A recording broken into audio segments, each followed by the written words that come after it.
भारत के कूटनीतिक दांव के आगे चीन को झुकना पड़ा। अब वो गलवान से पीछे हटने को राजी हो गया है, लेकिन चीन की उसके अन्य पड़ोसी देशों के साथ भी बेईमानी की बातें सामने आने लगी हैं। उसके रवैये से कई देश ऐसे हैं जो परेशान हैं। विस्तारवाद की राह पर चलने वाले ड्रैगन ने भूटान की जमीन पर भी अपना दावा कर दिया है।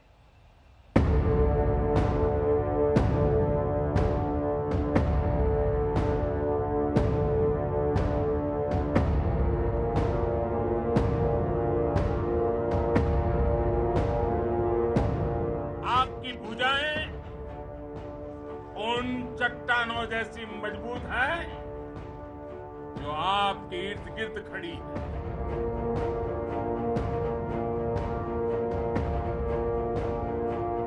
भारतीय घेराबंदी ने रंग दिखा दिया।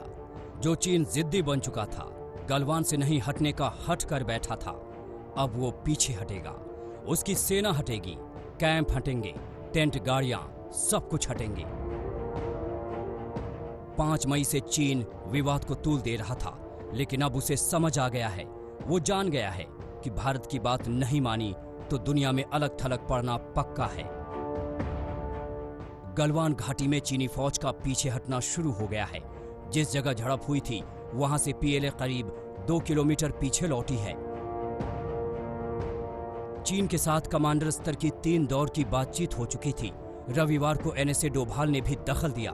उन्होंने खुद चीनी समकक्ष वांग यी से बात की। फैसला हुआ कि एलएसी पर यथास्थिति बदलने की एक तरफा कार्रवाई न हो। दोनों देशों के भविष्य के रिश्ते के लिए सरहद पर शांति जरूरी है। भरोसा कायम करने के लिए बातचीत जारी रहे। एलएसी से पीछे हटने की प्रक्रिया जल्द पूरी की जाए। चरणबद्ध तरीके से तनाव कम करना सुनिश्चित किया जाए। हमने बोला है कि हम इसको वेरीफाई करेंगे। बीच में विश्वास नहीं करते हैं। ये जो विश्वास टूटा है श्वेता जी, ये इसको जुड़ने के लिए 100 साल लगेंगे या 200 साल लगेंगे, मेरे को मालूम नहीं है। भारत की ताकत के आगे चीन तो झुक गया, लेकिन अन्य पड़ोसियों के साथ क्या? उसकी सीमा 14 देशों के साथ है, लेकिन उसके पड़ोसी दुश्मनों की लिस्ट इससे भी लंबी है। चीन की विस्तारवादी नीति ने उसकी ऐसी हालत की है। चीन का नया टारगेट बना है भूटान।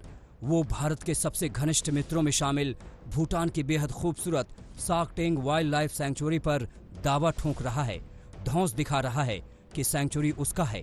चीन ने इस सैंक्चुरी के लिए भूटान की फंडिंग पर आपत्ति जताई थी और कहा था कि यह विवादित हिस्सा है, जबकि भूटान चीन को दो टूक बता चुका है कि वो उसकी जमीन पर आंख उठाकर न देखे।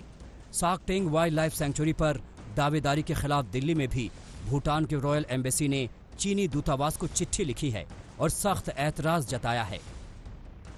हाल ही में उसने भूटान में साकटेंग वाइल्ड लाइफ सेंचुरी जो है, जो ईस्टर्न पार्ट ऑफ भूटान है, वो हमारा इलाका है, ऐसा बीजिंग ने क्लेम किया है। तो ऐसे ये जो विस्तारवाद जो चीन दादागिरी से करने की कोशिश कर रहा है, ये चीन की जो दादागिरी है ये ज्यादा दिन चलने वाली नहीं है।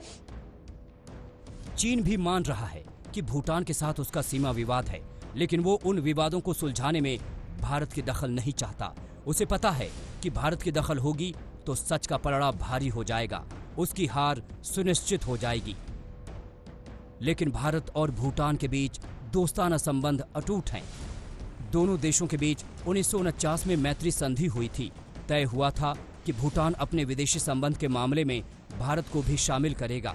इसमें 2007 में संशोधन हुआ था, जिसके तहत भारत से जुड़े हुए मामलों में ही भूटान जानकारी देगा।